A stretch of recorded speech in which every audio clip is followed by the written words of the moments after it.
bonne fête de Pâques aux uns et bonne fête de Paquinou aux autres. Après la célébration chrétienne et les retrouvailles en Pays Baoulé, on peut souffler un peu avec bien sûr le sport.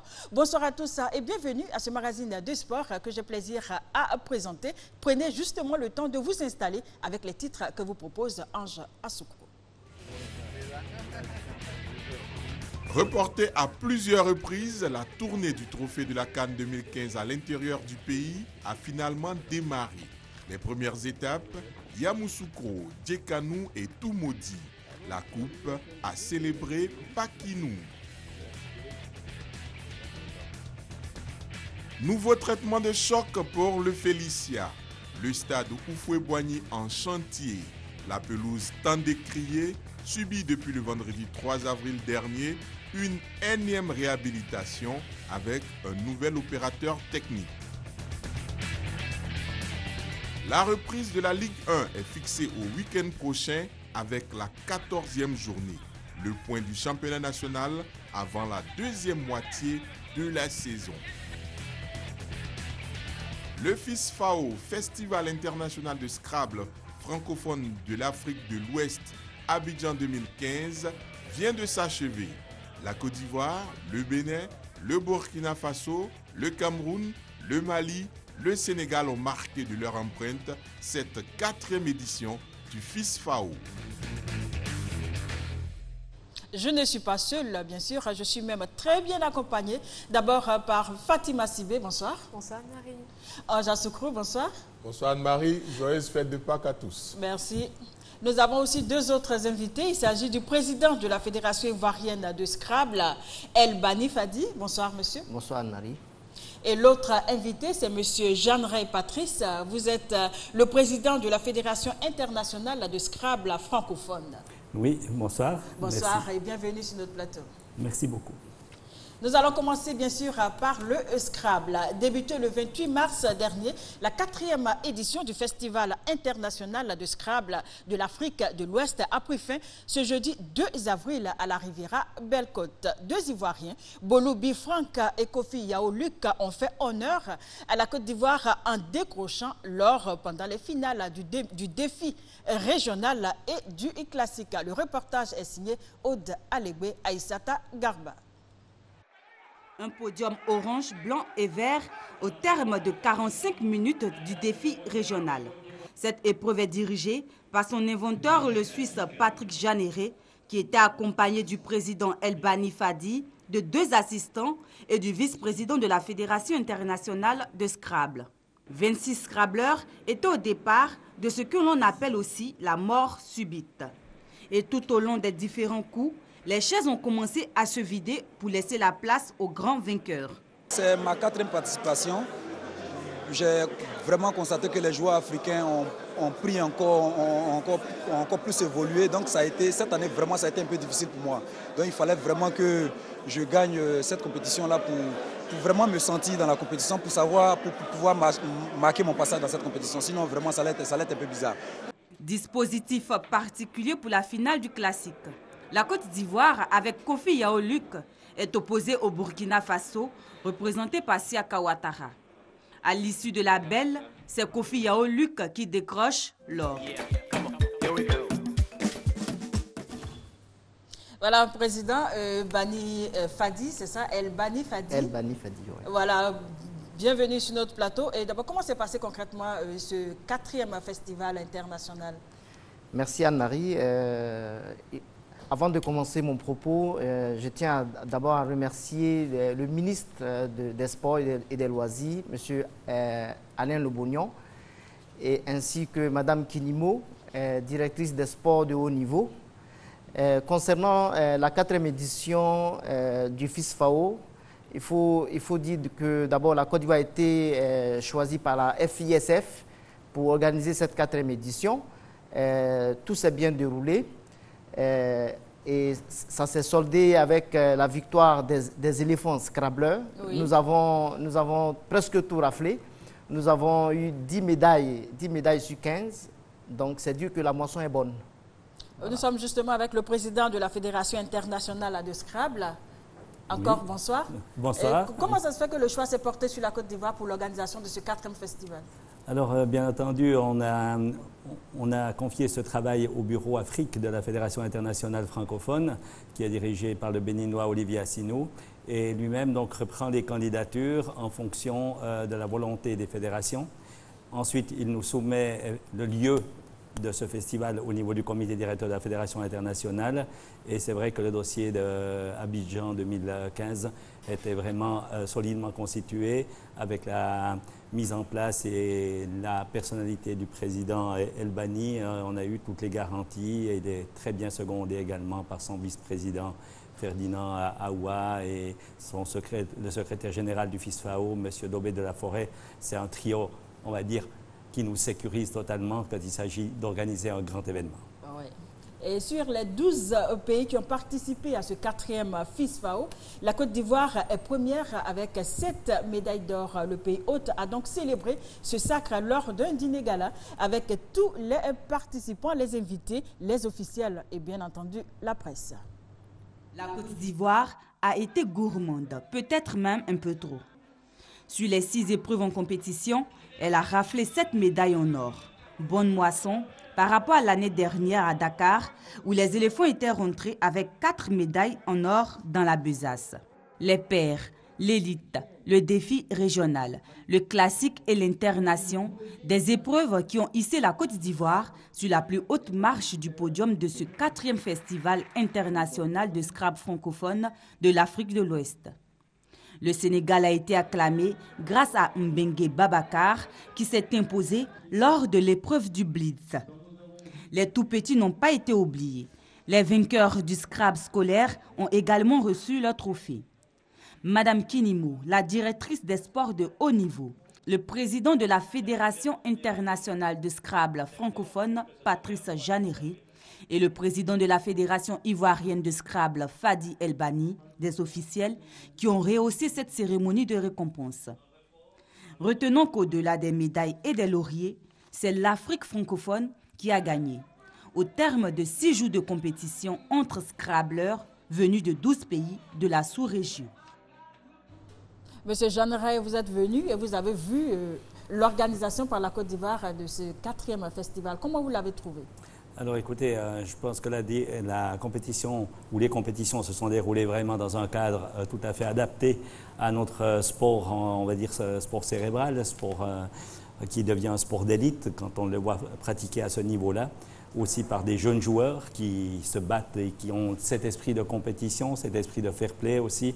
Et je pense qu'effectivement, on a fait un grand progrès maintenant. Ça fait 6 ans qu'on a le Bureau Afrique en place et on voit de plus en plus. On est à la 4e édition du FISFAO et cette 4e édition a vraiment démontré qu'on est arrivé à maturité et bien sûr, on peut toujours améliorer. Il faut toujours améliorer de toute façon dans la vie, mais on est déjà arrivé à un niveau de perfection qui est vraiment de très bonne augure pour la suite. Président, il n'y a pas à dire, c'est clair que vous êtes satisfait de cette organisation. Bien sûr, bien entendu, je suis entièrement satisfait. Et je tiens à remercier M. Patrice Janéry. Par sa présence, il a rehaussé le niveau de la cérémonie. Donc, sincèrement, je suis content. Voilà. Surtout que la Côte d'Ivoire, Anne-Marie, a une tradition de bons joueurs de Scrabble.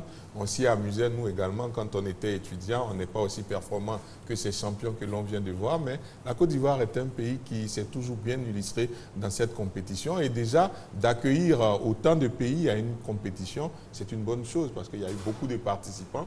11 pays au total qui ont répondu à l'appel de la Fédération internationale et de la Fédération ivoirienne. Je pense que c'est à saluer et bonne continuation aux Scrabbleurs ivoiriens. Ok, pour notre part, nous continuons pour dire qu'au terme donc, de ces 6 jours de jeu avec les lettres, Aude Alegbe a recueilli pour vous les réactions des personnalités qui ont bien voulu faire la fête avec les Scrabbleurs. Le Scrabble, parmi les disciplines des Jeux de la francophonie en Côte d'Ivoire en 2017, c'est possible. Pour ce faire, le président de la Fédération internationale de Scrabble francophone, Patrice Janéry, a officiellement remis une subvention au président Fadi El Bani. J'attends de voir une très belle confrontation entre les meilleurs joueurs européens, québécois et africains, et notamment ivoiriens, Je me réjouis de cet événement qui sera sûrement l'apothéose du Scrabble francophone et la reconnaissance du Scrabble francophone à très haut niveau. Ce 4e FISFAO en Côte d'Ivoire est un pari réussi pour le pays hôte. L'organisation s'est bien déroulée. Le festival qui a débuté depuis le 28, qui a pris fin le 4, s'est déroulé dans les normes internationales. Nous sommes entièrement satisfaits au niveau de la Fédération ivoirienne de Scrabble. Les pays qui ont participé sont tous satisfaits de l'organisation. C'est dire qu'on n'a plus rien à dire. Et pour la tutelle, cette discipline est à encourager. Nous pensons qu'avec cette discipline, il y a de l'avenir pour nos enfants. Il y a de l'avenir pour les jeunes. Parce qu'aujourd'hui, le Scrabble a dépassé certaines limites. Au départ, c'était considéré comme simple loisir. Mais aujourd'hui, c'est devenu une activité de compétition. Avis partagé pour des invités et experts du Scrabble. Nous avons eu franchement des performances réelles.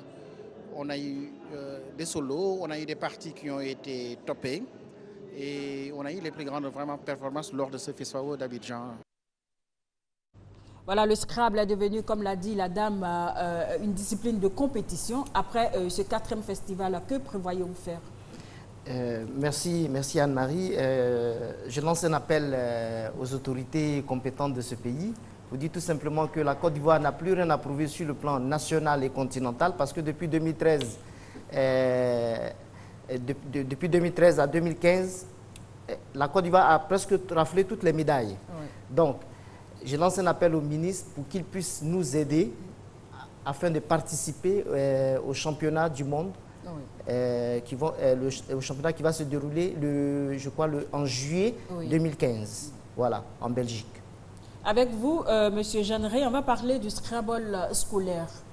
Oui, alors ça, c'est un des projets qui nous tient à cœur. Et c'est vrai que, de par son caractère pédagogique, de par son caractère qui fait aussi travailler le calcul mental, puisque si on trouve, en dehors de cela, les meilleurs joueurs de Scrabble, il faut savoir, ce sont des matheux. On a l'impression qu'il faut savoir le dictionnaire par cœur, c'est vrai, c'est un gros avantage. Il faut bien sûr savoir aussi avoir un bon vocabulaire, avoir l'esprit de compétition, le pouvoir de concentration, mais par contre, le calcul mental, puisqu'il faut déjà réfléchir où est-ce que je peux faire des points. Et une fois que je sais où je vais faire des points sur ma grille, après je regarde mes lettres et je joue un mot. Donc ça, c'est un mécanisme à mettre en place qui n'est pas donné à quelqu'un qui n'est pas forcément matheux, on va dire, dans l'esprit. En Côte d'Ivoire, quand est-ce qu'on va voir le Scrabble plutôt à l'école? Alors écoutez, ça c'est un des propos que l'on a évoqués avec nos interlocuteurs, puisque j'ai eu la chance de rencontrer successivement Madame Kinimo, dont on a parlé tout à l'heure, et que je remercie de sa présence à la soirée de gala. On a pu également approfondir le sujet de notre présence potentielle au jeu de la francophonie et du soutien que peuvent apporter les autorités ivoiriennes. On a rencontré ensuite M. Zoro, directeur général au niveau du Comité national des jeux de la francophonie pour l'édition 2017. Puis ensuite M. Koné, directeur de l'Office national des sports. Et je crois et j'espère qu'on a réussi à tous les trois les convaincre du bien fondé de notre action, de l'esprit naturel. Enfin, je pense personnellement que le Scrabble doit être naturellement admis au sein des Jeux de la francophonie parce qu'il défend la langue française d'une part, mais aussi parce qu'il représente pour les jeunes, puisque c'est réservé aux jeunes de 18 à 35 ans, une exceptionnelle occasion de se rencontrer à travers des joutes pacifiques mais acharnées. Merci. On va écouter également les lauréats de ce festival international de Scrabble de l'Afrique de l'Ouest. Ils se sont prononcés au micro de Aude Alébé. On a joué, c'est vrai, en paix, c'était pas très facile. Bon, avec la préparation donc aiguë qu'on a eue avec la fédération, nos différents DTN, je crois qu'également avec l'aide de Dieu, on a pu s'en sortir humblement, voilà. En tant que capitaine, j'avais pour devoir quand même d'honorer d'abord ma sélection, de prouver ce pourquoi j'étais sélectionné. Et puis aussi, je devais gagner l'élite qui est la discipline majeure, c'est-à-dire dans toute la compétition, il y a l'élite qu'on regarde. Quand les pays qui gagnent l'élite, ce serait ce pays-là qui aurait gagné la compétition. Donc il fallait bien que je gagne l'élite. C'était pas du tout facile parce que le niveau était là. Il y avait de très bons joueurs, mais avec mon talent, alhamdoulilah, je m'en suis bien sorti. Voilà, monsieur le président de la Fédération ivoirienne de Scrabble, monsieur Jeanneret a dit tout à l'heure que la Côte d'Ivoire souhaiterait être présente, sinon le Scrabble ivoirien souhaiterait être présent aux Jeux de la francophonie qui seront organisés ici bientôt, en 2017, ici en Côte d'Ivoire. Oui, c'est notre souhait, c'est notre souhait. Nous sommes en train de frapper à la porte de la francophonie. J'espère que monsieur le directeur général du comité national des Jeux Olympiques, M. Zoro Epiphane, va nous faire ce plaisir-là pour que justement les Ivoiriens de 18 à 35 ans puissent participer à ces Jeux Olympiques de 2017. Monsieur Jeanneret, à cet effet, vous avez déjà pris quelques contacts? Voilà, tout à fait. Donc on a eu ces 3 entretiens. On est arrivé avec un projet. On a créé une compétition spécifique pour les Jeux de la francophonie, dont notamment des manches en mort subite, comme on a vu le défi régional, qui serait de soumettre les jeunes joueurs de 18 à 35 ans. Dans le projet, bien sûr, on aura plaisir à avoir des joueurs ivoiriens pour défendre des couleurs nationales, mais le but est vraiment d'avoir toute la francophonie représentée à Abidjan, et notamment des jeunes Européens, des jeunes Québécois, qui étaient présents pour une première fois à Nice en 2013. Et maintenant, c'est vrai que ça serait beau d'avoir une confrontation. Quand on parle de la montée de niveau général du Scrabble en Afrique, moi, je me réjouis de voir ces jeunes s'affronter au travers du projet que l'on a bâti. Je vous promets que ça sera du grand spectacle. On l'espère en tout cas. Président, on va terminer avec vous. Vous avez un message, un appel à lancer? Il faut dire qu'après les éléphants footballeurs, oui, c'est au tour des éléphants scrabbleurs. Nous sommes les champions d'Afrique. Avec cette très belle coupe. Avec cette belle coupe. Donc, moi, j'ai juste un message à lancer encore au ministre Alain Obognon pour qu'il puisse permettre aux Ivoiriens de participer au futur championnat en Belgique au mois de juillet 2015. Voilà. Monsieur Jeanneret, qu'est-ce que vous retenez de votre passage ici en Côte d'Ivoire? Je rappelle que vous venez de la Suisse. Voilà, donc, effectivement, c'est mon premier passage, mon premier voyage en Côte d'Ivoire. Donc déjà, je tiens à relever l'accueil qui m'a été réservé. C'est vrai que c'était super. Tout à l'heure, monsieur Fadi El-Bani a dit que j'avais créé l'événement en venant, et dans mon discours, j'ai préféré mettre l'accent que l'événement, ce sont les scrabbleurs africains qui l'ont créé. Parce que ce FISFAO qui, comme je l'ai dit tout à l'heure, est arrivé à maturité, c'est grâce à des dirigeants comme les dirigeants ivoiriens, c'est comme les dirigeants qui représentaient la FISF dans l'organisation. Et moi, j'ai eu plaisir à répondre positivement à cette invitation. Mais l'événement, c'est eux qui l'ont fait. Merci en tout cas. Je rappelle que vous êtes M. Jeanneret Patrice, président de la Fédération internationale de Scrabble francophone. Merci d'avoir été sur notre plateau. Merci à vous aussi, président El-Bani Fadi. Vous êtes le président de la Fédération ivoirienne de Scrabble. C'est ça. Merci à vous. Fatima, vous avez déjà joué au Scrabble? Non. Bien sûr, Anne-Marie. Votre adversaire, c'était qui? Ange? Mais non, mais c'est vrai que on joue en famille la plupart du temps. Oui. C'est un jeu qui berce l'enfance en général. Donc c'est vraiment à encourager, et on espère que votre message sera entendu par qui de droit. Merci. Merci Fatima. Pour votre soutien. À l'occasion de la célébration de son anniversaire, le Judo Club Excellence a fait un jumelage avec un club français. C'était ce samedi à Cocody, Agen. Le reportage est signé Aude Alébé, Aïssata Garba. La Côte d'Ivoire et la France unis pour faire progresser le judo. En réalité, un accord de coopération et de jumelage a été signé entre la présidente du Judo Club Excellence et le Dojo Péageois de France. Le judo, c'est ma passion. Moi, je la pratique depuis 45 ans déjà. Aujourd'hui, je me dis pourquoi pas donner un petit peu d'espoir, sachant que notre symbole à nous, le Dojo Péageois, qui est inscrit là en japonais, il y a une des maximes essentielles qui est l'entraide et la prospérité mutuelle. Je sais que je vais faire évoluer le judo ivoirien. Ça, c'est ma vision et ça, c'est mon objectif à atteindre. Et je vais plus baser, l'accent sera surtout mis sur les enfants. Développer le judo enfant. Les enfants. La priorité de ces passionnés de judo ont effectué des démonstrations de chute arrière, avant et latérale sous le regard du parrain, des officiels et du public. Pour les valeurs qu'on peut inculquer à l'enfant, à savoir la tolérance, le respect, et la ponctualité, la dextérité, toutes ces valeurs sont des choses qu'il faut inculquer aux enfants. Et comme nous voyons que ce club le fait à merveille, nous avons accepté volontiers de parrainer cette cérémonie. Le Judo Club Excellence est maintenant un club adulte et aura à gérer seul sa coopération sans l'intervention ou la subvention de la Fédération ivoirienne de judo et disciplines assimilées. Un stage de haut niveau de Ouadéru Karaté-Do a été organisé par l'Académie ivoirienne de Ouadéru Karaté-Do le samedi 4 avril dans la commune de Yopougon. Ce rassemblement vise à renouveler les techniques de base du Ouadéru pour une mise à niveau des athlètes. Le reportage est de Boris Bawa et Sébastien Ouagna. Initié par l'Académie ivoirienne de Ouadéru de Maître Elakwa Félix, cette rencontre a permis aux athlètes de se recycler et de découvrir d'autres techniques de combat. Nous avons travaillé le Noru, le Inasu, le Nagasu. À cela, nous avons associé les techniques de Gonosen, de Senosen, de Sente. Ensuite, nous avons expliqué aux apprenants comment il faut donc éviter le gaspillage d'énergie, Modana Chikara, le gaspillage donc, de mouvement, le Modana Waza et le gaspillage des techniques. Les mouvements de Ouadéru exécutés lors de ce stage consistent à esquiver les attaques de l'adversaire et ce, dans n'importe quelle position.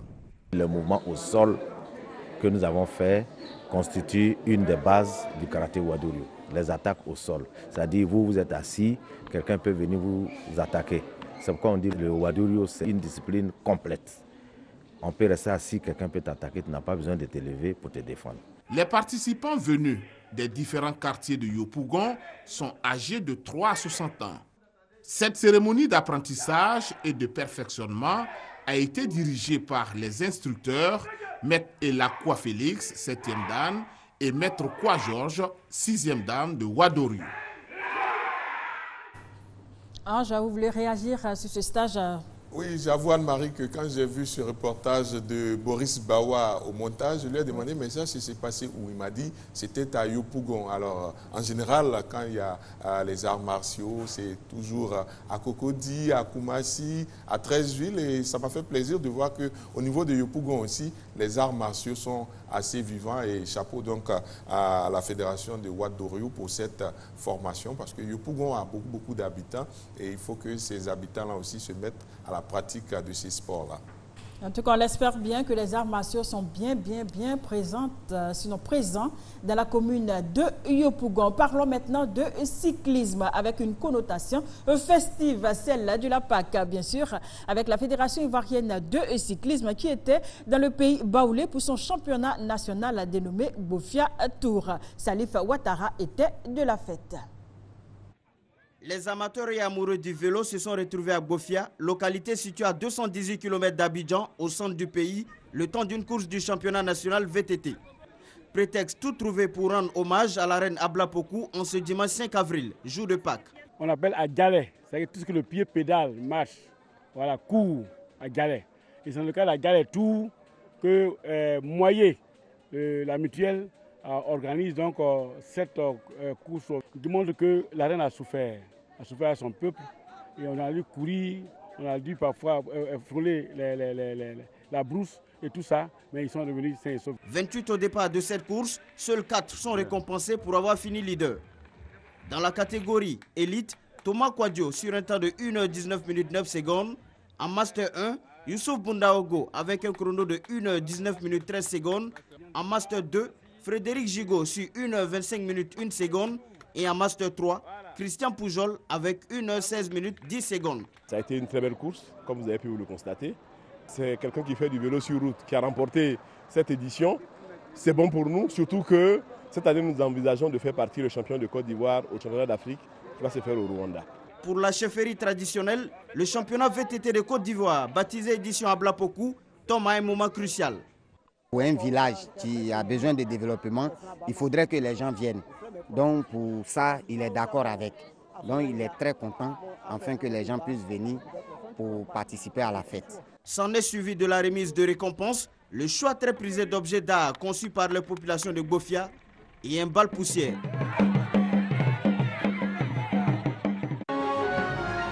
Le programme présidentiel de logement est une réalité avec la SICOGI.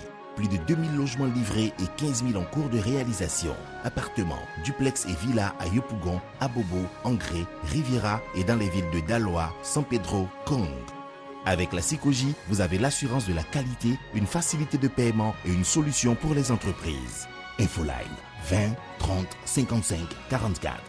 SICOGI, nous savons faire des maisons.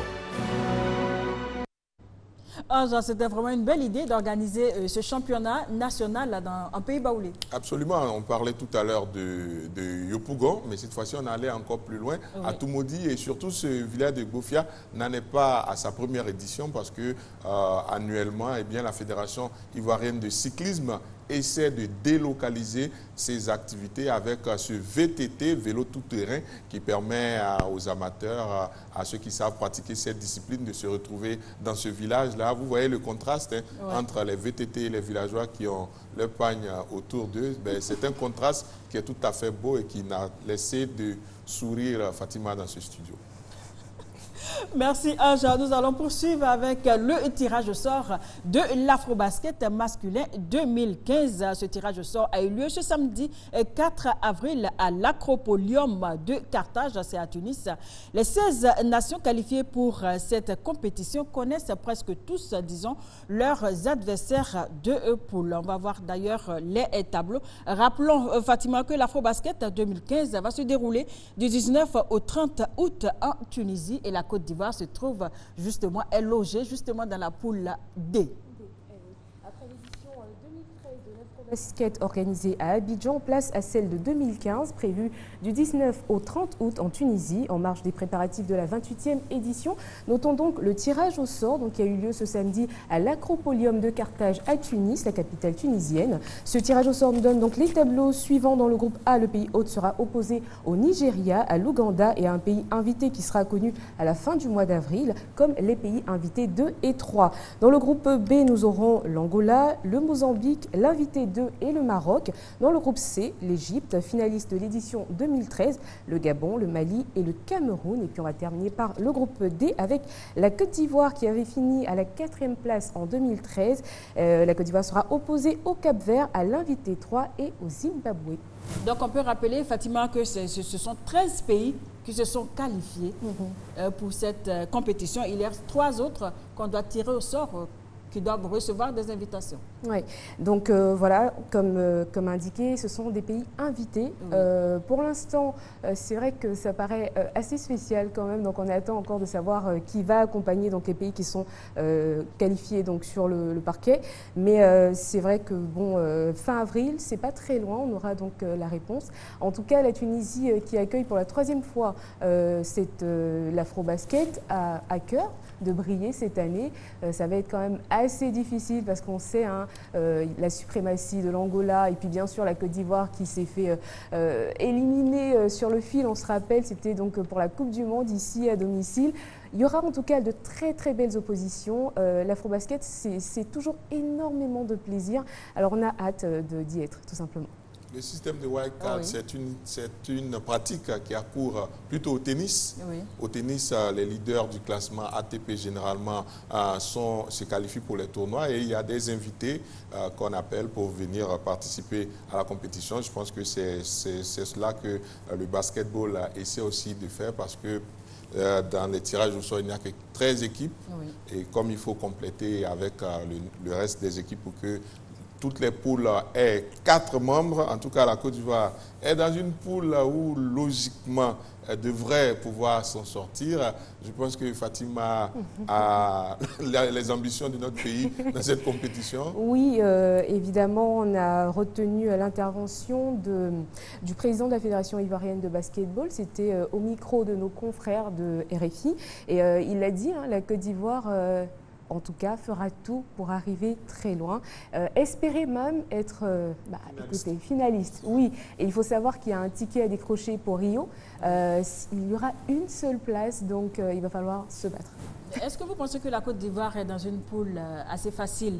Nous sommes avec le Cap-Vert et puis le Zimbabwe pour l'instant. On ne connaît pas le nom du pays. L'invité 3, oui. Oh. Moi, je le dis toujours, en compétition, on ne sait jamais à quoi s'attendre. On ne peut pas prétendre, parce que sur le papier, certaines équipes n'ont pas un palmarès assez étoffé, qui ne vont pas bien s'illustrer. Donc, je pense que la Côte d'Ivoire a intérêt à avoir dans la tête un moral assez fort et puis se dire qu'aucune équipe n'est facile, aucune équipe n'est difficile. Il va simplement falloir être bien préparé. Et justement, parlons de préparation. Le président de la Fédération ivoirienne de basketball a prévu également un stage à l'étranger. On sait que la préparation en 2013 a été très difficile. Donc, oui, je pèse mes mots. J'allais dire calamiteuse. J'ai failli dire ça, Okay. mais j'ai mesuré quand même mes mots. Donc, on espère que ça va mieux se préparer cette année et puis qu'on ne va pas passer à côté de ça comme on est passé en 2013.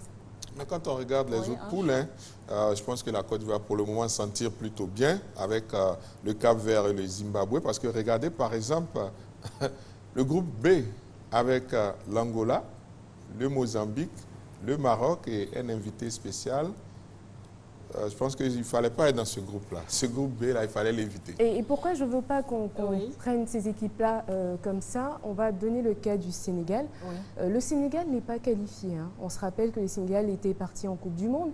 Ils ont été 8e de finalistes quand même en Espagne. Et le Sénégal ne fait pas partie justement des qualifiés sur le terrain. C'est pour ça que je dis qu'il va falloir faire attention parce qu'il y aura énormément de surprises et c'est mieux d'être bien préparé. Et Ange, dans le groupe C, par contre, on n'attend pas d'invités. Les 4 pays sont bel et bien là. Oui, l'Égypte, le Gabon, le Mali et le Cameroun. Oui, c'est un groupe assez ouvert quand même, un groupe assez ouvert. Le Cameroun se débrouille pas mal en basketball dernièrement. Le Mali a une bonne tradition de basketball. Le Gabon est un nouveau venu, mais l'Égypte s'y connaît bien en basketball. Donc, c'est un groupe assez ouvert également où toutes les équipes ont leur chance. L'Égypte partira certainement favori avec le Mali et le Cameroun dans ce groupe C. Donc Fatima, contrairement à 2013, la Côte d'Ivoire a des chances. On peut dire ça comme ça. Est-ce que la Côte d'Ivoire a des chances réelles d'aller au-delà de la phase de poule? Alors, la Côte d'Ivoire a toujours ses chances. Sur les dernières éditions quand même de l'Afrobasket, on a eu de brillantes équipes au niveau de la Côte d'Ivoire. En 2013, on avait ce qu'il fallait pour passer. On n'est pas passé. Donc, vous dire aujourd'hui qu'on a des chances, oui, on a énormément de chances. Après, il va falloir rester concentré, lucide, et puis surtout, au niveau de la fédération, comme je le disais, il y a énormément de problèmes. Il y avait des problèmes. J'espère en tout cas que tout ça va être résolu très rapidement pour qu'ils puissent se préparer dans les meilleures conditions. En tout cas, on espère que la préparation, la bonne préparation va suivre bien sûr les ambitions de la Côte d'Ivoire à cet Afrobasket masculin 2015. Ce lundi 6 avril, l'Organisation des Nations Unies et la communauté internationale célèbrent la 2e édition de la Journée internationale du sport au service du développement et de la paix. En Côte d'Ivoire, la célébration aura lieu plutôt le 11 avril prochain. Sébastien Oignet. L'édition précédente, c'est-à-dire celle qui s'est déroulée l'année dernière, avait enregistré une réaction de la part du mouvement olympique et sportif mondial. Cette mobilisation exceptionnelle s'est faite autour des nombreuses activités pédagogiques et sociales, des expositions et autres initiatives qui ont été organisées pour la promotion de la paix. Cette journée internationale du sport au service du développement et de la paix sera célébré ici en Côte d'Ivoire le samedi 11 avril 2015. Cette année, nous voulons convier la population. On prend un conférencier spécial qui viendra donc à la Confédération des handball où la salle est beaucoup plus grande pour faire comprendre, pour que les gens puissent poser des questions, pour les informer exactement de quoi s'agit-il. La dernière fois, c'est simplement l'acte pour attirer les attentions. Voilà ce qu'on fait, voilà ce qu'on peut faire. Mais il n'y a pas de questions, il n'y a pas de discussion. Les gens ont vu à la télé et autres. Alors cette fois-ci, ceux qui sont intéressés, tout le monde viendra, on leur dira, voilà, il y aura un thème à développer. Et ils pourront donc poser des questions pour aller en profondeur. Dans d'autres pays, on réunit les fédérations et on prend tous un bout de papier par exemple en disant, nous sommes pour la paix, pour le développement de l'humanité. Et donc, chacun essaie comment attirer l'attention pour que les gens puissent avoir une image et participer activement à cette promotion du développement et de la paix du sport. Cette année, il sera question de mettre en avant le pouvoir du sport comme vecteur de changement social, de développement et de paix. Une autre invitée nous a rejoint sur ce plateau. Il s'agit de Madame Fofana Na Aminata. Bonsoir Madame. Bonsoir. Vous êtes la secrétaire générale du Comité national olympique de Côte d'Ivoire, CNO Côte d'Ivoire bien sûr. Et vous êtes là pour parler bien sûr de cette journée internationale qui va se célébrer ici le 11 avril. Oui, merci Anne-Marie. Effectivement, comme vous l'avez vu tout à l'heure, la journée internationale du sport au service du développement et de la paix a été créée, si vous voulez, en 2013, sous l'impulsion du CIO. Alors, cette journée-là a été créée dans le but, n'est-ce pas, de montrer le rôle important du sport. Le sport comme un outil de développement, un outil de rassemblement. Alors, comme on l'a dit tout à l'heure, normalement, aujourd'hui, le 6 avril, c'est la journée internationale, c'est la célébration, mais nous allons la célébrer, nous, ici en Côte d'Ivoire, le 11 avril. Et qu'est-ce que c'est ce report? Alors, parce qu'aujourd'hui, c'est lundi de Pâques, et puis, bon, on s'est dit, il faut laisser les gens faire un peu la fête chez eux, voilà. Et donc, le 11 avril, bon, déjà, le message du président, si vous voulez, ça donne un cachet à la chose. Ça veut dire qu'aujourd'hui, nous, on est tous conscients, on a tous pris conscience du fait que c'est une journée importante. Oui. On a fait ce message, il a fait ce message. Et donc, le samedi 11, nous allons organiser une conférence. Voilà, une conférence qui sera dite par M. Bané Ousmane, qui est un inspecteur de la jeunesse et des sports. Et le thème de cette conférence? Alors, le thème, c'est « Sport, outil de cohésion sociale et de paix au sein des communautés ». Vous savez, Anne-Marie, aujourd'hui, nous sommes dans un monde qui est, disons, en déliquescence sociale. Oui. On est dans un monde incertain. Et donc, si vous voulez, lorsque les Nations Unies ont décidé je dirais, de créer cette journée-là, c'était pour dire au monde entier, utiliser le sport pour pouvoir rassembler les peuples, utiliser le sport pour pouvoir éduquer, utiliser le sport comme un outil de cohésion, utiliser le sport pour rassembler les peuples qui sont divisés. Donc, on invite toute la communauté sportive, les fédérations sportives olympiques, non olympiques, les ONG de jeunesse, en tout cas, tous ceux qui s'intéressent au sport, à la paix, au développement humain. Ah oui, ok. Merci beaucoup, Madame Fofana Na Aminata. Vous avez lancé votre appel. Toute la communauté sportive olympique, c'est cela. Les associations de jeunesse, les ONG, et tous sont conviés à cette conférence de presse qui aura lieu le 11 avril pour marquer la journée internationale olympique, c'est ça? Tout à fait, c'est cela. Et la conférence va se dérouler à la Confédération africaine de handball, à la salle de conférence. Oui. C'est une salle qui est un peu plus grande et donc on aurait pu la faire chez nous, mais on a une salle qui ne peut pas contenir plus de 100-200 personnes. À la Confédération africaine de handball, nous avons une salle plus grande et donc tout le monde est attendu. Voilà, il faut garder à l'esprit que cette journée est une initiative humaniste. Il faut garder ça à l'esprit et donc qui parle d'humanité, qui parle de bien-être, doit forcément venir pour assister à cette activité-là. Bon, en général, on parle toujours de journées, on célèbre les journées internationales, mais concrètement, à la fin, on retient quoi? Qu'est-ce qu'on gagne au terme de ces journées? Anne-Marie, je vous remercie. Effectivement, nous, au comité olympique, nous nous sommes dit, nous ne pouvons pas tout faire. Donc, si vous voulez, l'appel que nous sommes en train de lancer aujourd'hui, si vous voulez, cette mobilisation que nous sommes en train de faire, c'est pour dire que dans les éditions à venir, nous souhaiterions que la Côte d'Ivoire entière s'approprie cette journée-là, parce qu'elle est importante pour nous. On souhaiterait que dans les éditions prochaines, qu'à Zouaouen, qu'à Boaké, Mankono, etc., qu'on puisse entendre parler de cette journée. Vous savez, il y a quelques années, on avait lancé le mouvement Femmes et Sport, il y a de cela une dizaine d'années. Aujourd'hui, au mois de mars, mois de la femme, vous voyez partout en Côte d'Ivoire des activités Femmes et Sport.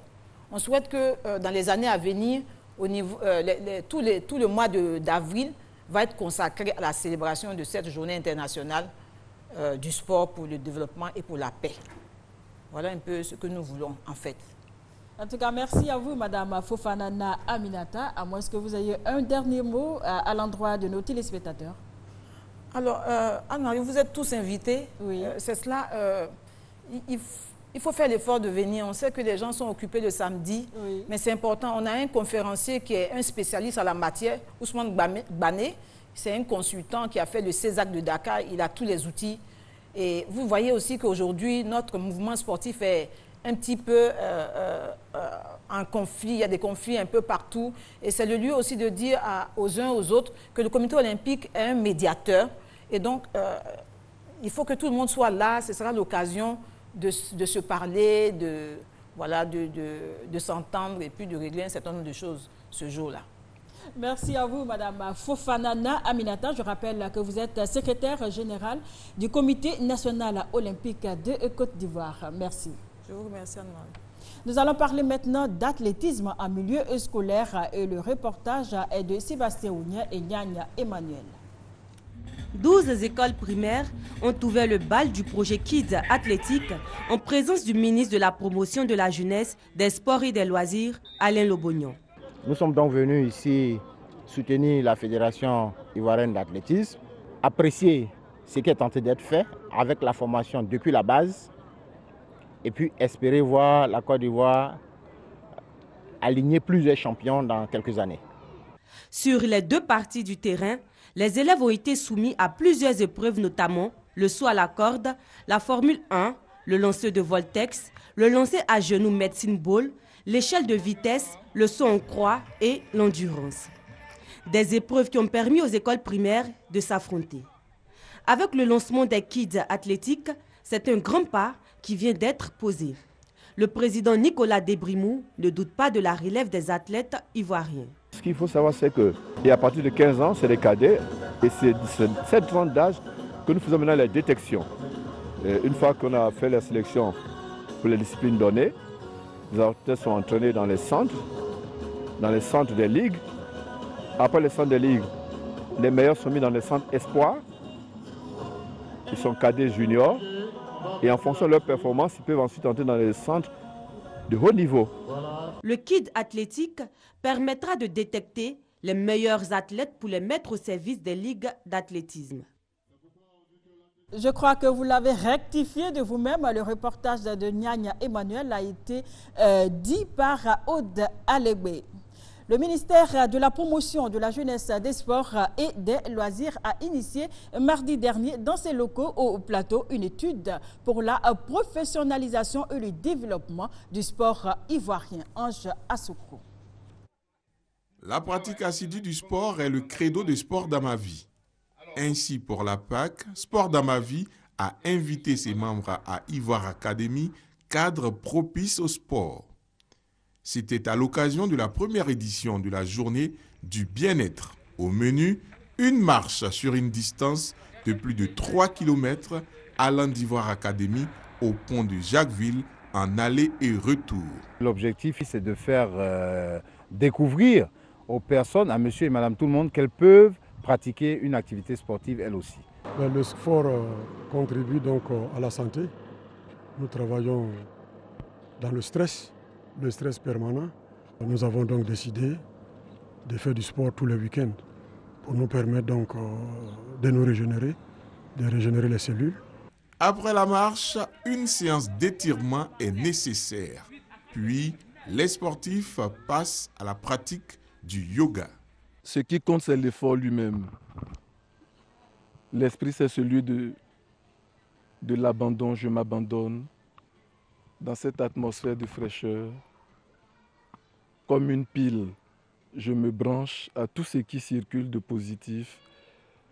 Je respire ce grand air, je le diffuse dans mon corps et j'abandonne mon corps exactement comme un morceau de bois dans l'eau. Une journée très enrichissante au plan sportif, mais aussi au plan ludique. La pétanque, la pêche, du football et du canoë-kayak étaient également au programme de cette première journée du bien-être de sport dans ma vie. Ange, le sport dans ma vie, très important pour le bien-être de tout un chacun. Oui, bon, cette association a l'habitude de se retrouver sur place ici à Abidjan les week-ends pour marcher ensemble. Et pour la fête de Pâques, ils ont eu cette idée originale. Le président Jean-Louis Moulot a eu cette idée originale de partir avec tous les membres de sport dans ma vie du côté de Songon et puis aller à Ivoire Academy avec ce bel espace, marcher jusqu'au pont de Jacquesville que je n'ai pas encore vu parce que j'étais à Dakar quand il était inauguré. Mais ils sont allés voir ce pont, ils ont regardé le pont et ils ont marché également. Donc c'est pour ça qu'on a parlé du côté ludique de cette activité. Non seulement il y a des moments agréables, mais en même temps on a la pratique du sport et ça permet aux cellules de se régénérer. Donc c'est une belle initiative que cette activité de sport dans ma vie qui a passé pendant que nous étions au bureau pour cette fête pascale, eh bien, eux, ils étaient du côté de Ivoire Academy pour participer à cette activité. Mais j'espère tout de même que le reporter Joël Azoussé et vous allez vous y mettre à la marche sportive. Ben, je ne sais pas si vous avez lu dans la pensée de Joël, mais dès qu'il est venu, il m'a dit il faut que vous veniez marcher avec les membres du sport dans ma vie. Donc, je pense que si Joël Azoussé l'a dit et que Anne-Marie l'a dit, je n'attendrai pas que Fatima le dise aussi. Je vais m'y mettre en tout cas. On l'espère. On va revenir avec l'élément du ministère de la promotion de la jeunesse, des sports et des loisirs qui a initié mardi dernier dans ses locaux au plateau une étude pour la professionnalisation et le développement du sport ivoirien. Ange Assoukro.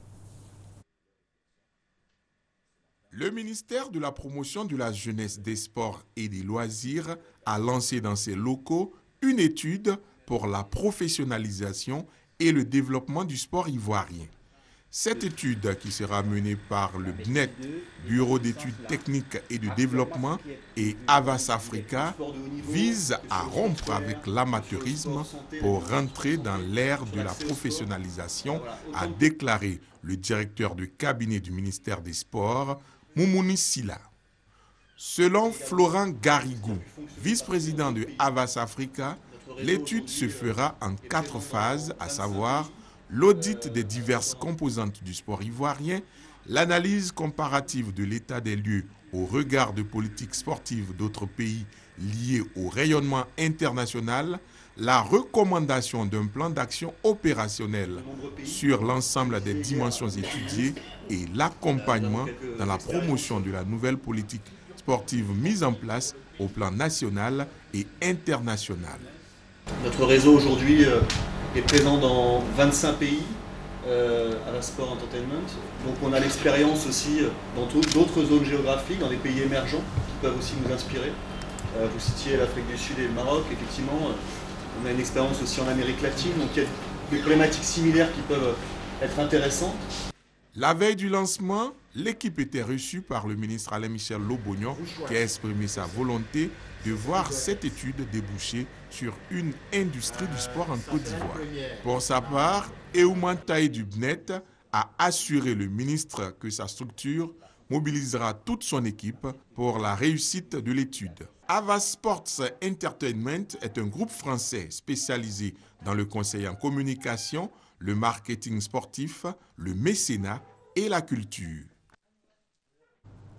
Ange, vous avez une information à nous donner? Oui, une information de lutte parce que hier au Sénégal, tout s'est arrêté parce qu'il y avait un autre combat du siècle entre Balla Gaye 2 qui était devenu le roi des arènes après avoir battu Yekini. Il devait affronter pour la 2e fois Eumeu Sène qu'il avait déjà battu en 2009. C'était la grande revanche. Malheureusement, Balla Gaye 2 a encore perdu. Il a été terrassé une 2e fois par Eumeu Sène qui devient magistralement aujourd'hui le roi des arènes au Sénégal pour la lutte avec frappe qui est assez spectaculaire. Ah, j'avoue que je ne savais pas que vous étiez un passionné de lutte. Hein, vous savez que je viens du Sénégal il n'y a pas longtemps et j'avais même souhaité rester quelque peu pour voir ce combat-là parce que la publicité dans tout le Sénégal sur pratiquement 6 mois, ça donne des idées et on espère que nos lutteurs ici aussi vont s'y mettre pour qu'on ait ces combats grandioses là en Côte d'Ivoire. Merci Anja. Nous allons rentrer de plein pied dans le football. Le trophée de la Coupe d'Afrique des Nations 2015 a entamé sa tournée à travers toute la Côte d'Ivoire. Et ce sont les villes de Yamoussoukro et Djekanou qui ont reçu en premier la visite de Dame Coupe d'Afrique, Ange Assoukro. La Coupe d'Afrique des Nations 2015 a quitté Abidjan le temps du week-end pascal. C'était les premiers pas du trophée à l'intérieur du pays pour le démarrage de la tournée nationale.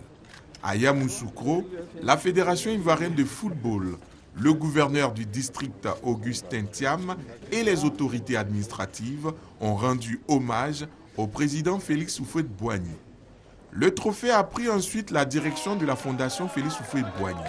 Sur son chemin, les habitants de la capitale politique de la Côte d'Ivoire se sont massés pour apercevoir le bel objet d'art. La salle de conférence de la Fondation a fait le plein pour la cérémonie officielle, ponctuée de quelques discours. Une séance photo avec la coupe a mis fin à la première journée du trophée à l'intérieur du pays. Après Yamoussoukro, la deuxième étape a été celle de Djekanou, terre natale du président de la FIF. Dans un salon de la cour familiale, le président Augustin Sidi Diallo a, non sans émotion, remis la coupe à son géniteur, le patriarche Abdoulaye Diallo. Le trophée pouvait dès lors être exposé et présenté à la population de Djekanou. Pour nous, c'est un honneur de toucher même la coupe. Merci à vous. Merci, et on remercie le responsable premier qui a eu cette idée de faire passer la coupe à travers toute la Côte d'Ivoire. Nous sommes très heureux de recevoir aujourd'hui même la belle coupe. Vraiment, notre frère Sidi nous a fait honneur. Vous voyez que tout le monde s'est mobilisé pour l'accueil de ce trophée et de leur fils, de leur frère. Nous sommes autour de notre frère aujourd'hui, mais c'est une très grande joie pour nous. C'est un grand moment de bonheur pour le peuple de Djekanou. Nous avions souhaité accueillir cette coupe et nous l'avons reçue. Et donc c'est avec beaucoup de joie que nous accueillons cette coupe. Les habitants de Djekanou et des contrées environnantes pouvaient ainsi se réjouir d'avoir passé la fête de Pâques avec la Coupe d'Afrique des Nations. Alors Fatima, que pensez-vous de cette initiative de la FIF de faire voir de près, même de la toucher, cette coupe aux populations de la Côte d'Ivoire d'ici? Oui, c'est une très belle initiative. On sait très bien que tout s'est pratiquement passé ici à Abidjan. Oui. Plusieurs populations de l'intérieur du pays auraient voulu être là, au stade Félix Houphouët-Boigny ou à l'aéroport. Alors c'est une très très belle chose que la coupe se déplace vers eux pour qu'ils puissent eux aussi être dans toute cette euphorie que nous on a pu connaître ici à Abidjan. Alors ils sont actuellement dans le centre, je pense que ça va s'étaler après sur d'autres régions. J'espère que la coupe ira dans mon village, à Tiébissou, principalement à Suicro. Ça leur fera très plaisir. Donnez le message plutôt à la FIF. Ouais, c'était sous-entendu. Hein, donc, Okay. Le trophée de la CAN se trouve en pays baoulé et on a donc profité pour partager ce moment de retrouvailles appelé Pakinou et c'est à Toubodi.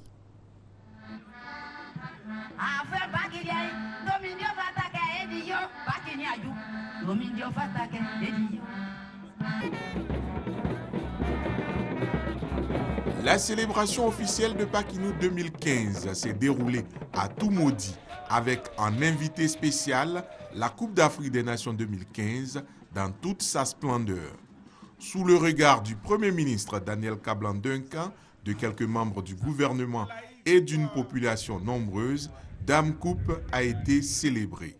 L'occasion pour tous de rendre un hommage mérité au président de la Fédération ivoirienne de football, Augustin Sidi Diallo, et à la délégation qui l'accompagnaient à Toumoudi.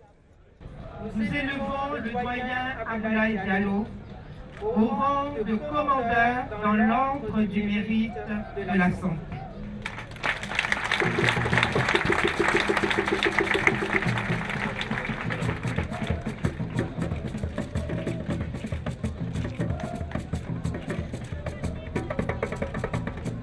Les nombreux curieux qui ont pris d'assaut le stade de Toumoudi ont pu admirer le trophée de près et même de poser avec la coupe pour certains.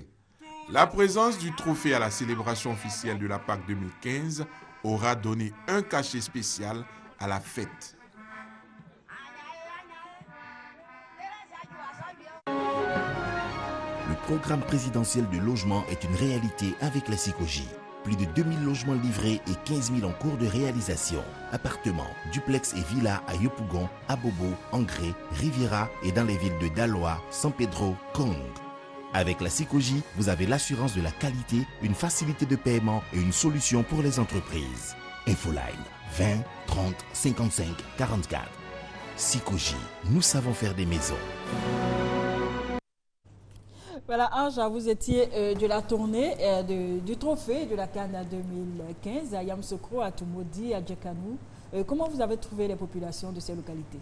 Oui, déjà, il faut savoir que cette tournée a été reportée plusieurs fois, mais pour son démarrage, cela a été véritablement un démarrage en trombe, parce que déjà à Yamoussoukro, sur les terres natales de Félix Houphouët-Boigny, avec le trophée qui est allé au caveau et tout, et puis après, sur le chemin pour aller à la fondation, vraiment, il y avait beaucoup d'Ivoiriens, et comme disait Fatima tout à l'heure, tout le monde a supporté les éléphants et aujourd'hui, tout le monde doit récolter ce fruit qui est la Coupe d'Afrique des Nations. Et il faut savoir que c'est une originalité, c'est une spécificité bien ivoirienne. On a rarement vu dans tous les pays du monde une Coupe d'Afrique des Nations pour les Africains qui fait le tour de toutes les contrées. Eh bien, c'est une initiative ivoirienne que moi je trouve normale parce que tout le monde aime les éléphants, tout le monde aime la coupe. Et il y a eu cette belle cérémonie donc à Yamoussoukro. Que dire alors de la cérémonie chez le patriarche Abdoulaye Diallo, qui est le père du président Sidi Diallo? C'était ma première fois d'aller... Djekanou, oui. Oui, c'était ma première fois d'aller à Djekanou justement, parce que Djekanou, c'est une ville, un village qui est réputé en Côte d'Ivoire, qui est réputé d'avoir été construit de toutes pièces par Abdoulaye Diallo. Et je suis allé, j'ai vu Djekanou, j'ai vu l'hôpital de Djekanou, j'ai vu la mairie, j'ai vu... Vraiment, on ne se sent pas dans un village à Djekanou. Et peut-être que c'est en regardant cet hôpital-là que la ministre de la Santé, Raymond Doudou Kofi, a décoré le patriarche Abdoulaye Diallo dans l'ordre du mérite de la santé en Côte d'Ivoire. Le président Sidi Diallo, naturellement, a été lui aussi décoré parce qu'il est fils de la région et il a apporté, bien sûr, la joie dans sa région et également la joie à tous les Ivoiriens. On reste avec vous, Ange Assoukro, pour dire qu'avant d'entamer sa tournée, le trophée de la CAN 2015 a rendu visite à la douane, mais c'est ici, à Abidjan. Le trophée de la Coupe d'Afrique des Nations 2015 a passé la douane. La date du 1er avril 2015, retenue par la Fédération ivoirienne de football et l'administration des douanes, n'était point un poisson d'avril. Dame Coupe a bel et bien rendu visite aux douaniers à l'école des douanes au plateau. À la grande joie des douaniers et de leurs invités, venus célébrer le trophée conquis par les Ivoiriens en Guinée équatoriale. Le directeur général des douanes ivoiriennes, le colonel-major Issa Koulibaly, a félicité chaleureusement le président Augustin Sidi Diallo et l'ensemble de son équipe. Pour lui, il faut retenir 3 éléments de l'épopée des éléphants: cohésion, humilité et volonté de gagner.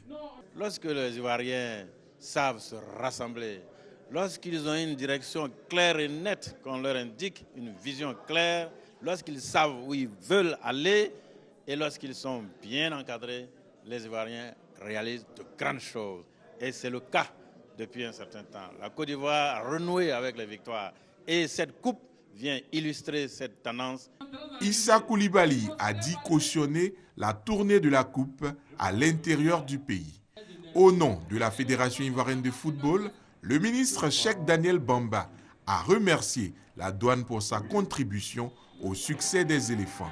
Pour finir en beauté, les douaniers ont tenu à poser avec Dame Coupe pour garder un souvenir impérissable de cette journée. On a décrié à corps et à cri l'état de la pelouse du stade Félix Houphouët-Boigny. Enfin, quelque chose est en train d'être fait. Les travaux pour la réparation de cette pelouse ont effectivement démarré depuis vendredi dernier. Sébastien Ouonia. Les travaux de réfection de la pelouse du stade Félix Houphouët-Boigny ont effectivement démarré. Koné Salif, directeur général de l'Office national des sports, présent sur le site, au moment où les ouvriers s'activaient à décaper les parties fortement endommagées, a dit que ces travaux, lancés en procédure d'urgence, visent à redonner à la surface de jeu du stade Félix Houphouët-Boigny son lustre d'antan. Nous avons pris le taureau par les cornes et que nous sommes en train de travailler pour que nous ayons une pelouse digne de ce nom. Le chef de cabinet a bien dit qu'il y avait eu des réunions de crise et qu'à la suite de ces réunions de crise, nous allons prendre des dispositions pour que rapidement le stade redevienne, le stade Félix Houphouët-Boigny, surtout la pelouse, redevienne normale. Et c'est ce que nous avons donc commencé.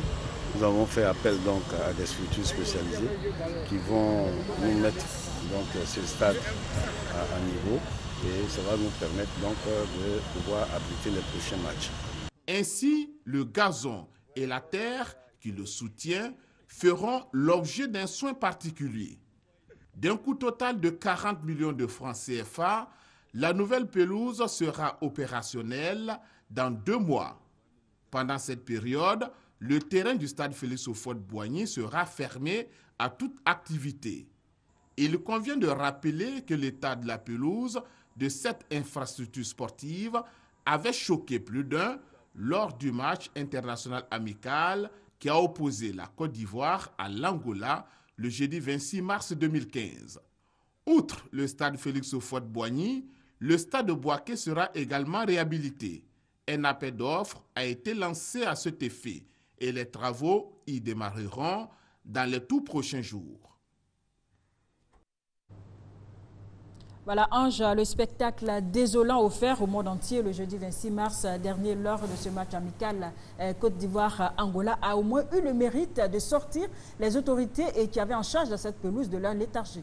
Oui, en tout cas, c'est le moins que l'on puisse dire à Anne-Marie Nguessan. Mais il faut qu'on n'attende pas toujours d'avoir un mauvais spectacle pour pouvoir réagir. Il faut être dans l'action, c'est cela aussi l'émergence. Il faut être dans l'action, il ne faut pas être dans la réaction. Alors on dit les travaux vont durer 2 mois. Il ne faut pas non plus se précipiter. Il ne faut pas se précipiter parce que cette pelouse-là a été déjà réhabilitée plusieurs fois. Et donc, on espère que cette réhabilitation-là, d'un coup, nous a-t-on dit, de 40 millions de francs CFA, sera vraiment une réhabilitation qui ne nous donnera pas de voir, dès que la première pluie sera venue, de voir un stade Félix Houphouët-Boigny, encore une fois, dans un état comateux. Fatima, l'état de la pelouse du stade Félix Houphouët-Boigny nous a prouvé encore une fois de plus que nous sommes toujours dans l'urgence, jamais dans l'anticipation. On en parlait la semaine dernière sur ce même plateau. Moi, je suis contente d'une chose, c'est que même si c'est vrai qu'on attendait une action et pas une réaction, une réaction est également à saluer. Parce qu'on aurait pu parler de ça, il aurait pu ne pas avoir de résultats derrière. Alors c'est déjà une bonne chose. Ange disait tout à l'heure, il ne faut pas aller dans la précipitation. Parce que 2 mois, c'est court, c'est vrai. Mais bon, je pense qu'il y a un match en juin, la Côte d'Ivoire doit recevoir. Les éliminatoires. Voilà, donc je veux dire, c'est vrai qu'on ne veut pas faire dans la précipitation, mais on est un peu obligé de jouer, d'où l'urgence de construire un autre stade qui pourra justement accueillir tout ça. Alors, on parle de réunion de crise, de stade donc fermé, donc il y aura une délocalisation à un des matchs. On sait que la SEC Mimosa joue au Félicia en général quand ils reçoivent. Là, ils vont jouer au stade Champoux, d'ailleurs on le verra parce qu'on va parler de la Ligue 1 tout à l'heure. Nouvelle structure, donc on se rend bien compte qu'il y a eu donc un problème avec l'ancienne structure. Nous, tout ce qu'on souhaite véritablement, c'est que le terrain soit praticable, qu'on ait du beau football. Alors, on ne va pas jeter de mauvaises ondes, on va regarder et puis on espère bien sûr que dans 2 mois, on aura une pelouse, pas un stade, hein, juste la pelouse, voilà, qui sera dans un meilleur état. Et Ange, j'espère que l'entretien va suivre. Oui, il faut que l'entretien suive également parce que souvent aussi le problème que nous avons pour nos infrastructures, c'est l'entretien. Regardez le stade de Boaké, dans quel état il est, alors qu'il n'y a pas longtemps, ce stade-là était flambant neuf. Il y a également l'entretien, mais il faut prendre des mesures appropriées pour ne pas qu'on se retrouve pour ne pas qu'on revoie le spectacle qu'on a vu la dernière fois. Je parlais de prendre son temps parce que le stade Robert Champrou est là. Les éléphants ont déjà joué au stade Robert Champrou. Quand les éléphants jouent, les matchs sont retransmis en direct à la télévision. S'il n'y a que 2000 privilégiés pour les besoins de la cause qui doivent être au stade Robert Champrou et que par la suite les autres puissent regarder le match à la télé, ça doit se faire, mais ne regardons pas forcément le match de juin pour dire que bon, comme on a un match en juin, il faut forcément caler les travaux jusqu'en juin pour que... Non, il faut prendre le temps de faire une bonne pelouse et puis on aura le temps, comme dit Fatima également, d'avoir un nouveau stade qu'on appelle de tous nos voeux. On a appelé une nouvelle pelouse, elle est arrivée. On appelle un nouveau stade, on espère qu'il arrivera. Fatima, dans mes recherches pour l'émission, j'ai vu que l'État de Côte d'Ivoire investissait 2 à 3 millions pour l'entretien de la pelouse Félix Houphouët-Boigny. 2 à 3 millions? Oui, mensuellement. Écoutez, je pense que c'est un chiffre qui va... Il faut revoir ce chiffre-là. Parce que 2 à 3 millions pour un stade, honnêtement, je ne pense même pas que ce soit suffisant. Donc, qu'on ne s'étonne pas après qu'on ait une pelouse dans cet état-là. Il va falloir qu'on mette vraiment d'autres moyens, qu'on appelle des structures plus efficaces. Ce n'est pas la première pelouse qu'il y a en Afrique. Dans d'autres pays alentours, on a de meilleures pelouses. Il faut peut-être aller se renseigner, voir comment ça se passe et puis trouver le moyen adéquat pour avoir des pelouses en de meilleurs états. Voilà, on espère que dans 2 mois et demi, la pelouse du stade Félix Houphouët-Boigny aura un bien meilleur visage. Poursuivons avec Action 2020. En accord avec le secrétariat général adjoint du RDR chargé des ONG, cette ONG Action 2020 a organisé samedi un tournoi de football de toutes les ONG et associations et c'était à l'INJS de Marcory. Le reportage est de Joël Azoussé et Ange Assoukro. Les travaux de réfection de la pelouse du stade Félix Houphouët-Boigny ont...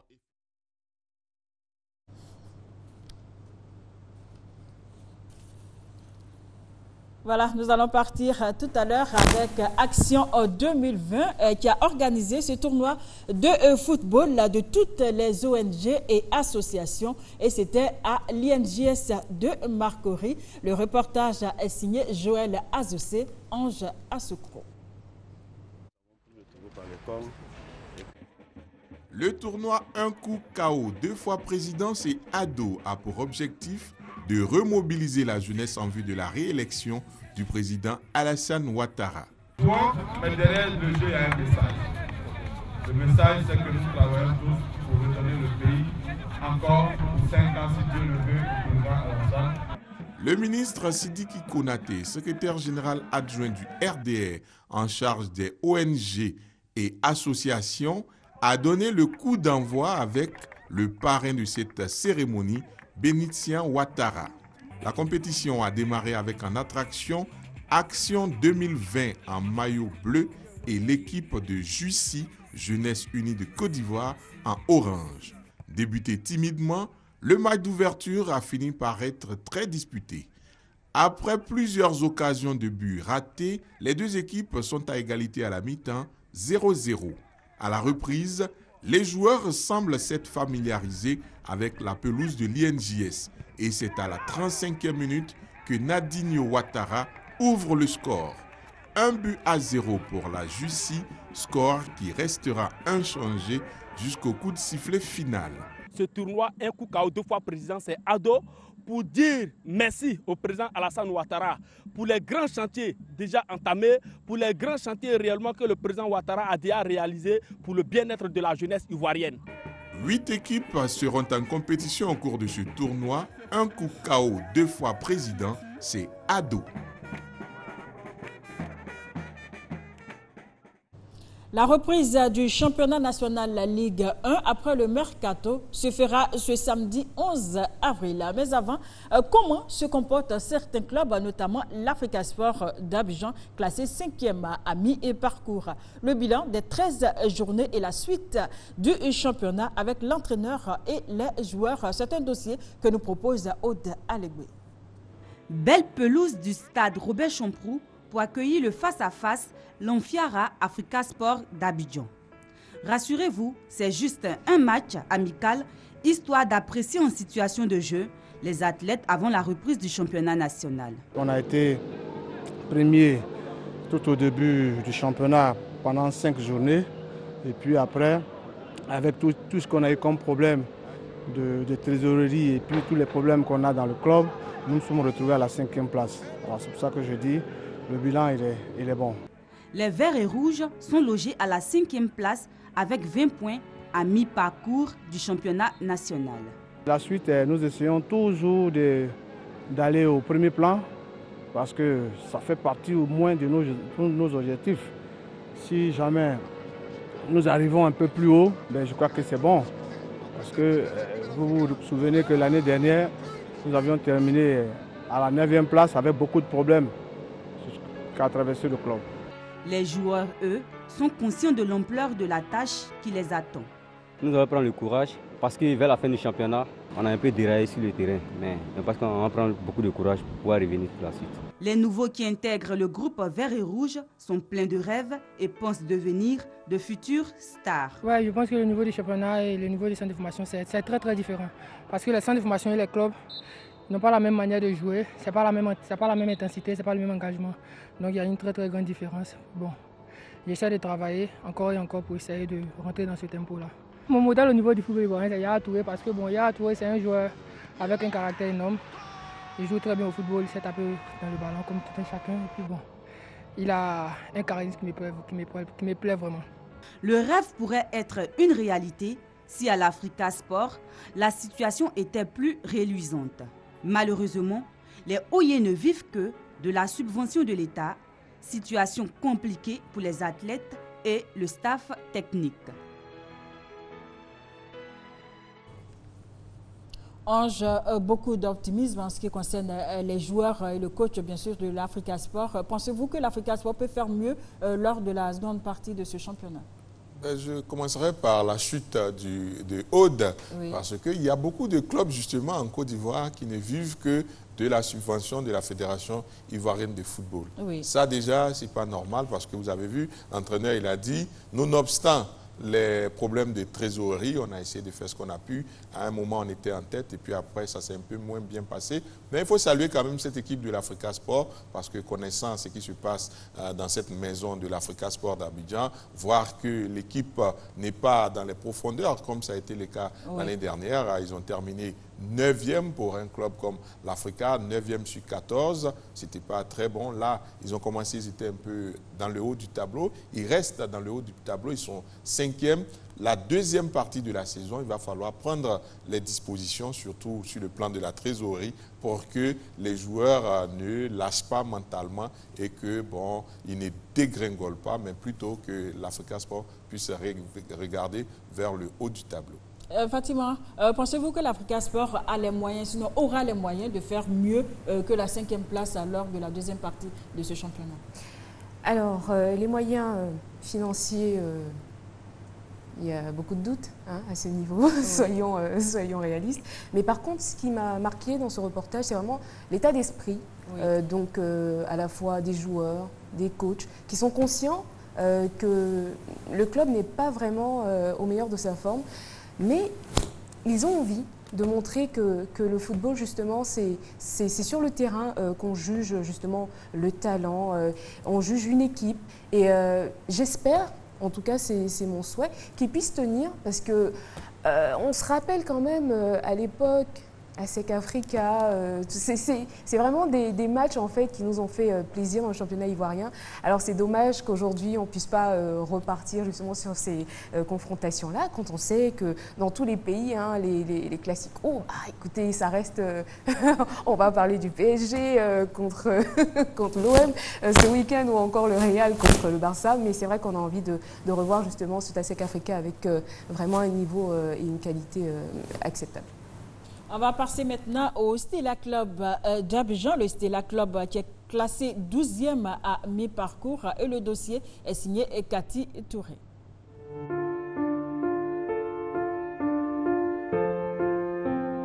Tiens, les morts, c'est Stella ou bien? On est là, on joue de façon bizarre. Tiens, on va tout donner de la même phase là. Je suis venu pour sauver une situation et c'est ce que je suis en train de faire. Au départ, ça a été un mauvais casting. Nous sommes tombés sur toute la ligne. Erreur de casting. Un court résumé, mais qui en dit long sur la performance du Stella Club d'Adjamé. 12e avec 13 points en autant de matchs, les stellistes ont eu une première partie de saison en dessous de la moyenne, n'empochant qu'un tiers des points disponibles. Dépouillé de la majorité de ses anciens tels que Tano Jacques ou encore Yabré Raphaël, le Stella Club d'Adjamé peine à démarrer la saison avec une formation d'une moyenne d'âge de 23 ans. 4 défaites, 2 matchs nuls et seulement une victoire, soit 5 points sur 21, 3 buts marqués contre 8 encaissés. Les dirigeants magnans s'inquiètent et prennent le taureau par les cornes.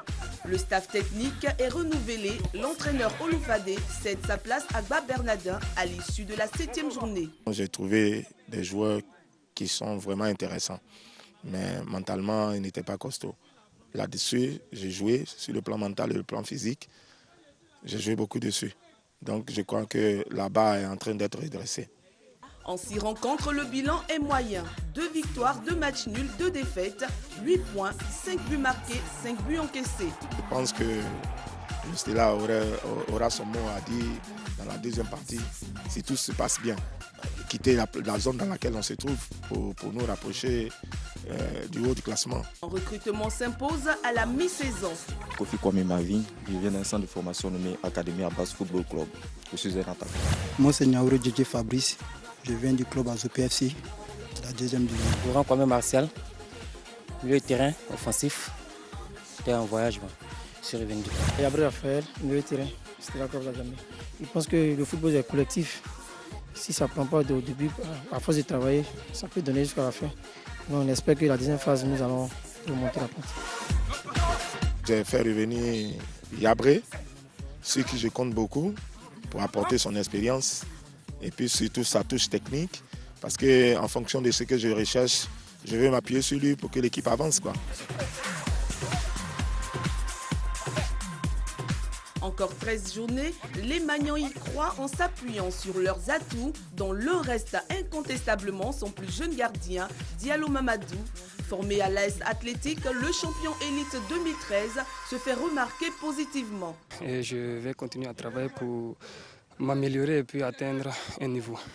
Koba, je l'aime bien, je le remercie pour toute l'humilité qu'il a eue durant la CAN. J'espère qu'il va être auprès de nous pour nous donner des conseils et puis pour qu'on puisse progresser et puis faire mieux que lui. Présent au stade des Binpé 5 fois par semaine, en attendant la reprise, le Stella Club d'Adjamé note à son agenda des matchs amicaux face au stade d'Abidjan, à l'AS Athlétique et au centre Koné Ibrahim. Père éternel, mon Dieu, nous voulons te dire merci pour cette séance d'entraînement. Merci de nous avoir protégés. Maintenant que Seigneur, nous avons fini, nous allons rentrer. Nous te demandons, éternel mon Dieu, de nous accompagner, Seigneur, sauf à la maison et de permettre que, Seigneur, tout un chacun de tes enfants ici présents puisse avoir son pain quotidien et puisse se reposer pour revenir encore demain, continuer le travail. Merci, éternel mon Dieu, c'est en ton nom puissant que nous avons prié. Amen. Amen. Âge difficile, la première partie de championnat pour le Stella Club d'Adjamé qui se trouve dans la profondeur du classement. Oui, en tout cas, ce pain quotidien, qu'est-ce qu'il est important. Et puis, Yaya Touré, Kopa Barry ont été cités dans ce reportage, que c'est bon d'être champion d'Afrique. Moyenne de points du Stella Club d'Adjamé sur cette première partie de saison, c'est 1 point par journée. 13 journées, 13 points, ce n'est pas une bonne moyenne. Et le Stella a intérêt, avec la venue de son nouvel entraîneur, Gbab Bernardin, à se remettre le pied à l'étrier pour faire en sorte qu'on retrouve cette belle équipe des Verts et Blancs qui a toujours bien fonctionné dans le championnat national de Côte d'Ivoire. Le Stella a beaucoup à faire. Heureusement que les joueurs qui étaient en voyage sont de retour et qui vont pouvoir apporter leur contribution au Magnan d'Adjamé. Voilà, difficile début également de championnat pour le COE Sport de San Pedro. 13e sur 14 au classement après 13 journées. Et c'est la deuxième division qui guette désormais le champion en sortant, Sébastien Ouagnan. Les années passent et ne se ressemblent pas. La situation du COE Sport de San Pedro, saison 2015, l'atteste bien. En effet, le champion de Côte d'Ivoire, très attendu en Ligue 1, a du mal à trouver ses repères. Le COE Sport de San Pedro est tout simplement méconnaissable. Après 13 journées de compétition, le COE Sport de San Pedro a enregistré seulement 2 victoires, 6 matchs nuls, 5 défaites. Au total, 16 buts marqués contre 18 encaissés. 2012, 2013, 2014, le COE Sport de San Pedro n'a connu pareil résultat. À cela s'ajoute le rang qu'il occupe actuellement à mi-parcours de la Ligue 1, 13e sur 14 clubs. En un mot, on peut dire rien ne va plus du côté du COE Sport de San Pedro. Une situation qui va coûter cher à son entraîneur Rigo Gervais, remercié par ses dirigeants. Raison évoquée, son message ne passe plus. Remplacé par un nouvel entraîneur, le COE Sport de San Pedro veut se donner un esprit plus fort pour la deuxième partie de la Ligue 1. Alors, loin des caméras, le groupe veut travailler dans la tranquillité. Les dirigeants ont donc décliné l'offre de nous autoriser à filmer le regroupement du COE Sport de San Pedro avant la reprise du championnat le 11 avril prochain. Peut-être que c'est un remède pour soigner la maladie qui fragilise en ce moment le COE Sport de San Pedro. Alors Fatima, qu'est-ce qui ne va pas au COE Sport de San Pedro? Bah écoutez, le COE Sport de San Pedro, on se rappelle, hein, il y avait une finale, c'était en décembre, on était en Égypte face à Al Ahly. Et quand on est revenu sur le même plateau de Lundi Sport, j'avais dit, déjà je sentais qu'à l'intérieur de l'équipe, il y avait quelque chose qui s'était cassé. Je me rappelle, on m'avait dit à l'époque, non, la relève est assurée, il y a des joueurs. On se rend bien compte aujourd'hui qu'il n'y a aucune relève qui avait été assurée. Non. On n'a pas vu, on a laissé partir de formidables joueurs hein, qui ont donné justement une impulsion à ce championnat national. Ouais. On va citer Assalé Roger, on va encore Sylvain Beau, ou enfin vraiment des joueurs qui sont partis pour moi trop vite. C'est vrai que le président allait avoir peut-être beaucoup de mal financièrement à les retenir, mais il aurait pu trouver, je ne sais pas, d'autres moyens. Enfin bref, le COE Sport de San Pedro s'est éteint. Alors quand on voit qu'ils sont 13e au classement, quand on parle du champion quand même de Côte d'Ivoire, on a beaucoup de mal. Hein. Et même sur le terrain, tactiquement, il n'y a rien qui va. Le coach a été licencié. Oui. Est-ce que c'était ça la solution? On se rend compte aujourd'hui encore que non. Il y aura la reprise du championnat. Alors ces points-là, dans le classement, on le voit, il y a 11 points pour le COE Sport de San Pedro. Quand on sait que Tanda est à 25 et que la SEC est à 24, ça fait une différence énorme. On ne veut pas les enfoncer, hein, loin de là, mais... je pense qu'aujourd'hui, la lutte, ce sera plus pour le maintien que pour la tête du championnat. Merci, en tout cas, on ne peut pas vous reprocher de vouloir enfoncer le COE parce que toutes les deux, vous avez dit le COE est 13e sur 14. Vous aurez pu dire qu'ils sont avant-derniers. Vous ne l'avez pas dit. Alors, le COE triple champion de Côte d'Ivoire. Ouais. Triple champion de Côte d'Ivoire. 3 fois champion de Côte d'Ivoire. Et qui se retrouve dans les profondeurs à la 13e place. Vraiment, on ne comprend pas. Des joueurs ont été vendus, et même bien vendus. Pourquoi on n'a pas acheté d'autres joueurs pour les remplacer? C'est une question que toute l'opinion sportive continue de se poser. Fatima l'a si bien dit. Gervais Rigaud a été limogé. Était-ce la solution? Je dis que non. Parce qu'il est parti, mais les résultats restent les mêmes. C'est parce qu'il y a un souci il manque de la qualité dans cet effectif du COE Sport de San Pedro. Eh bien, comme nous, on travaille comme les chaînes européennes, sachez que, chers téléspectateurs, Gervais Rigaud a rejoint les rangs des consultants de la RTI. Vous le verrez bientôt sur nos plateaux, certainement à l'occasion des matchs de Ligue 1. Donc, Ange, pour finir sur le COE, quel visage le COE va présenter lors de cette deuxième partie de championnat? Ah, ça, c'est une très bonne question. Et je pense que celui qui a une boule de cristal peut deviner ce que sera le COE dans cette deuxième partie de championnat, parce qu'on l'a tous dit au début, quand le COE a commencé à dégringoler, on a dit c'est parce que les joueurs viennent de partir à Herman Kwao pour en rajouter à la liste de Fatima Sibé, Ousmane Ouattara, Christian Kofi Kwame. On disait non, ils viennent de partir. Et que par la suite, les choses allaient rentrer dans l'ordre, mais on se rend compte que jusque-là, ça ne fait que dégringoler. Et Sébastien Oignet l'a signifié dans son reportage, on a souhaité aller voir les dirigeants du COE pour voir qu'est-ce qui ne va pas. Ils ont dit qu'ils préfèrent rester cachés pour travailler. Est-ce que c'est cela aussi la solution? On verra dans la deuxième moitié de la saison. Et justement, c'est aussi, je pense, symptomatique, parce que le COE Sport de San Pedro n'avait aucun mal à nous ouvrir justement les portes. Nos caméras avaient accès à l'intérieur justement de ce club-là. Et puis aujourd'hui, les caméras, non, on n'en veut pas. C'est également beaucoup d'interrogations que ça suscite derrière. Nous, tout ce qu'on souhaite, évidemment, c'est retrouver des clubs en pleine forme. C'est signe de malaise et de fébrilité. Voilà, Ange, on va parler maintenant de la SEC Mimosa. La SEC Mimosa, 3e au classement de cette Ligue 1. Et la SEC Mimosa qui a fait une grosse prestation ce week-end. La SEC Mimosa qui s'est qualifiée pour le 8e de finale de la Coupe de la Confédération. Alors, Ange Assoukou me regarde, Fatima. Oui, non, mais c'est pas grave. Alors, la SEC Mimosa, on se rappelle ici à Abidjan, avait donc affronté Al Ittihad. C'était un match, mais franchement, bien. Nous, on s'est régalé, on était au stade. Le score était pour 1 pour la SEC et 1 pour Al Ittihad. On a eu peur parce qu'on s'est dit la SEC va se déplacer. Est-ce qu'ils seront à la hauteur? On a eu donc les réponses à nos interrogations parce que la SEC a gagné ce week-end 2-1 en terre étrangère. C'est vraiment très très bien, c'est à saluer. Ils continuent donc l'aventure. Les prochains matchs, ce sera donc le 17 avril face aux 11 créateurs. Ce sera chez les 11 créateurs. Et ensuite, ils reviendront à Abidjan le 1er mai donc, pour le match retour.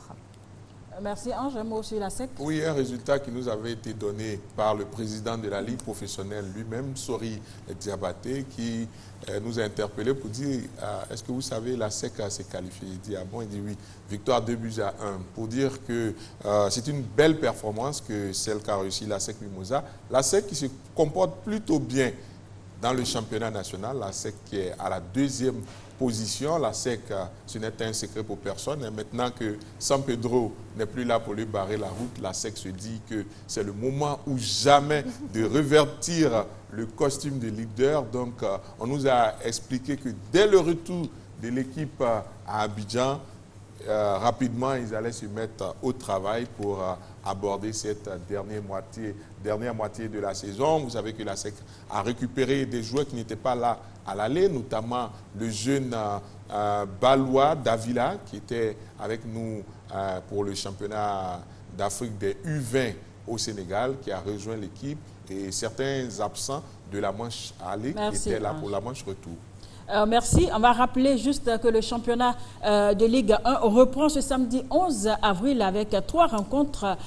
Sporting Club de Gagnoa AS Tanda, SOA CW Sport et puis Bouaké FC, JCA Trècheville. Nous allons terminer, et Fatima, sur cette note.